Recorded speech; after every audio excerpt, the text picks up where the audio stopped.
Una bomba cayó sobre Teherán, y con ella terminaron 47 años de historia. El ayatolá Ali Jamenei, el hombre que durante 36 años había dirigido la República Islámica de Irán, que había construido la red de poder más sofisticada de Medio Oriente, que había desafiado a Estados Unidos, a Israel y a medio mundo, murió bajo los escombros de su propia residencia. Para entender por qué pasó esto, hay que retroceder casi medio siglo. Hay que ir a 1979, a una revolución que cambió el mundo, y a la idea que la sostuvo durante 47 años, la resistencia. En 1979, Irán era el aliado más importante de Estados Unidos en Medio Oriente. El Shah Mohammad Reza Pahlavi gobernaba con apoyo norteamericano y británico, vendía petróleo al mundo occidental y mantenía al país modernizado pero autoritario. Su policía secreta, la Sabak, era temida en todo el país. En enero de ese año, el Shah dejó Irán, y el 1 de febrero de 1979, el ayatolá Ruhollah Jomeini aterrizó en Teherán después de 14 años, en el exilio. En 3 semanas, la monarquía de 2500 años colapsó. Irán se convirtió en la República Islámica, la primera teocracia moderna del mundo. Pero la ruptura definitiva con Occidente no fue la revolución en sí.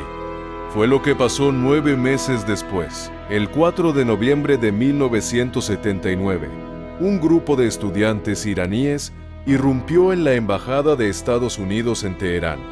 Tomaron a 66 diplomáticos como rehenes. Lo que siguió fueron 444 días de crisis que paralizó al mundo entero. Carter intentó de todo: negociaciones, sanciones económicas, un rescate militar secreto llamado Operación Garra de Águila, que fracasó en el desierto iraní con 8 soldados americanos muertos y helicópteros en llamas. En la arena, los rehenes fueron liberados el 20 de enero de 1981, el mismo día en que Ronald Reagan asumió la presidencia. Muchos analistas creen que no fue coincidencia. Esos 444 días sellaron la enemistad entre Irán y Estados Unidos para las próximas 4 décadas. Cada crisis, cada sanción, cada operación de proxy que vino después, tiene su raíz en ese noviembre de 1979. El nuevo gobierno tenía una idea central, casi religiosa en su intensidad. El mundo islámico estaba siendo humillado por Occidente y por Israel, y había que resistir. De ahí el nombre. De ahí todo lo que vino después. Para exportar la revolución, Irán construyó una herramienta única en el mundo: la Guardia Revolucionaria Islámica, el CGRI. No es un ejército normal. Responde directamente al líder supremo, no al gobierno electo. Tiene sus propias fuerzas terrestres, navales y aéreas, su propio servicio de inteligencia y un brazo exterior que opera en silencio en todo el mundo. Ese brazo se llama la Fuerza Quds. Es la unidad responsable de construir, financiar y entrenar a todos los grupos que forman el eje de la resistencia. Opera en Irak, Siria, Líbano, Yemen, Gaza. Durante décadas, el comandante de la Fuerza Quds fue el general Qasem Soleimani, considerado por muchos analistas como el arquitecto más brillante de la guerra de proxies del siglo XXI. Construyó Hezbollah, salvó a Assad en Siria, organizó las milicias en Irak, coordinó a los Houthis en Yemen, hasta que Estados Unidos lo mató con un dron en Bagdad, el 3 de enero de 2020. Pero la red que había construido sobrevivió su muerte. Eso es lo más importante de entender. El primer y más poderoso miembro del eje es Hezbollah, en el Líbano. Irán lo creó en 1982, en respuesta a la invasión israelí del Líbano. Lo construyó desde cero, con dinero iraní, con entrenadores de la Fuerza Quds, con armas iraníes. 4 décadas después, Hezbollah había crecido hasta convertirse en algo sin precedente en la historia. Un estado dentro del estado, con más poder militar que el propio ejército libanés, con escaños en el parlamento, con hospitales escuelas y canales de televisión, y con un arsenal estimado en 150.000 cohetes y misiles apuntando hacia Israel. Irán gastó durante décadas más de $1.000 millones anuales en Hezbollah. Era su inversión más importante, su arma más sofisticada, su frontera norte contra Israel. En septiembre de 2024, Israel mató a Hassan Nasrallah, el líder de Hezbollah, durante 32 años, en un ataque aéreo en Beirut. Era el primer gran golpe visible al eje. No sería el último. Mira el mapa. Irán al centro, y alrededor una red construida durante 4 décadas. Hezbollah en el norte de Israel, el frente libanés, Hamas y la Yihad Islámica en Gaza, el frente palestino, las milicias chiitas en Irak, controlando partes del gobierno y atacando bases estadounidenses, y Assad en Siria, el corredor terrestre que conectaba todo. Pero hay un miembro del eje que durante años fue subestimado, y que en 2024 sorprendió al mundo entero: los Houthis. En Yemen lleva más de una década en guerra civil. Los Houthis, un movimiento chiita financiado y armado por Irán, controlan la capital Sanaa y el norte del país, y tienen algo que ningún otro miembro del eje tiene: posición geográfica sobre el estrecho de Bab el-Mandeb. Ese estrecho es la puerta de entrada al canal de Suez, la ruta por donde pasa el 12% del comercio mundial. Cada año, miles de barcos que llevan petróleo, gas, electrónica y alimentos pasan por ahí. Cuando Israel atacó Gaza en octubre de 2023, los Houthis empezaron a atacar barcos en el Mar Rojo. Cualquier barco con destino a Israel, o con alguna conexión con países occidentales. Las principales navieras del mundo tuvieron que desviar sus rutas bordeando África entera. Miles de kilómetros extra, millones de dólares en costos adicionales, demoras en cadenas de suministro globales. Con misiles y drones iraníes, un grupo en uno de los países más pobres del mundo había logrado afectar la economía global. Eso es exactamente lo que Irán diseñó cuando construyó el eje. No necesitas ser poderoso directamente. Solo necesitas tener palancas en los lugares correctos. El 7 de octubre de 2023, Hamas lanzó el ataque más grande contra Israel desde la guerra de 1973.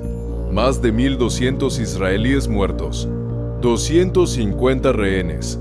El shock del mundo. Lo que Hamas calculó y lo que Irán aparentemente no anticipó completamente fue la magnitud de la respuesta israelí. Israel no respondió como en otras ocasiones. Esta vez Netanyahu prometió algo diferente: no solo destruir a Hamas, sino desmantelar el eje de la resistencia completo, y con el respaldo total de Estados Unidos bajo Trump, que volvió al poder en enero de 2025. Esa promesa se convirtió en política de Estado. En cuestión de meses, la ofensiva israelí en Gaza devastó la estructura militar de Hamas. Luego llegó Hezbollah, Nasrallah muerto, el arsenal destruido en parte, el sur del Líbano ocupado temporalmente. Luego cayó Assad en Siria en diciembre de 2024, el corredor terrestre iraní cortado de un golpe. El eje se estaba desmoronando pieza por pieza, y Teherán miraba sin poder detenerlo. En la madrugada del 13 de junio de 2025, Israel lanzó la Operación León Creciente. Cientos de aviones, 5 oleadas de bombardeos, objetivos en todo Irán, instalaciones nucleares, bases militares, comandantes de la Guardia Revolucionaria, eliminados en sus búnkeres. Al mismo tiempo, el Mossad ejecutó operaciones de sabotaje coordinadas contra los sistemas de defensa aérea iraníes. Estados Unidos participó activamente, lanzando bombas antibúnker sobre las instalaciones nucleares más protegidas bajo tierra. La guerra duró 12 días. El 23 de junio de 2025, Donald Trump declaró un alto al fuego. El balance fue devastador para Irán. Instalaciones nucleares dañadas gravemente, decenas de comandantes de la Guardia Revolucionaria muertos, parte del arsenal de misiles destruido. Y aún así, el régimen sobrevivió hasta el 28 de febrero de 2026, cuando una bomba cayó sobre Teherán y mató al hombre que lo sostenía todo. Ali Jamenei tenía 86 años cuando murió. Había dedicado su vida entera a una sola idea: la resistencia contra lo que él llamaba la hegemonía de Occidente y de Israel en el mundo islámico. Fue arrestado 6 veces bajo el Shah, torturado, y cuando la revolución triunfó, emergió para convertirse primero en presidente y luego, en 1989, en líder supremo. Gobernó durante 36 años. Expandió la influencia iraní a través de toda la región. Sobrevivió guerras, sanciones devastadoras, protestas masivas y el asesinato de sus aliados más cercanos. Pero también presidió el estancamiento de Irán. Las sanciones destruyeron la economía. Los jóvenes iraníes protestaron repetidamente.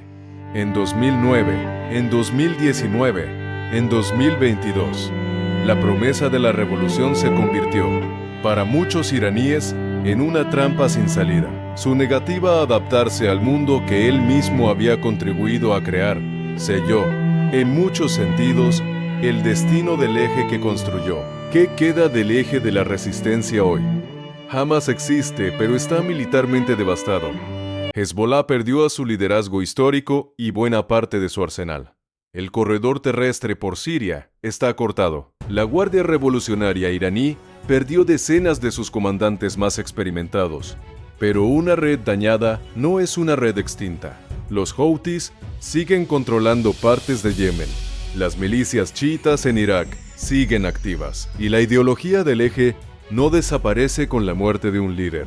Y hablando de líderes, el 3 de marzo de 2026, la Asamblea de Expertos de Irán tomó una decisión que sacudió al mundo. Eligió a Mojtaba Jamenei, el hijo del ayatolá muerto, como nuevo líder supremo de la República Islámica. La elección se produjo bajo presión directa de la Guardia Revolucionaria, que urgió a los clérigos a actuar rápido para mostrar estabilidad mientras el país sigue en crisis. Mojtaba tiene 55 años.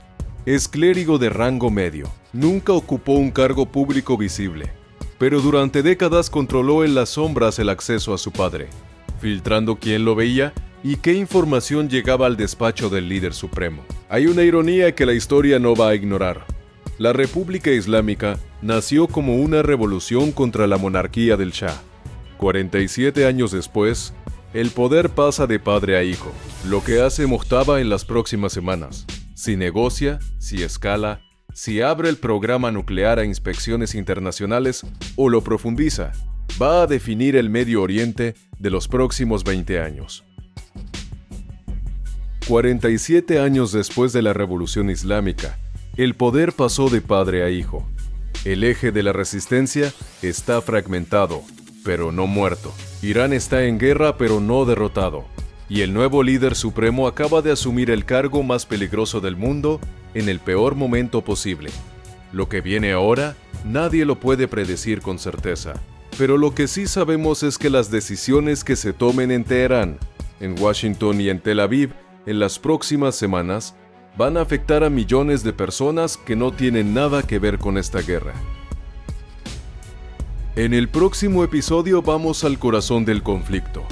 El 7 de octubre de 2023. ¿Qué pasó realmente esa mañana? ¿Qué sabía Israel y cuándo lo supo? ¿Y qué decisiones tomó Hamás que nadie terminó de entender?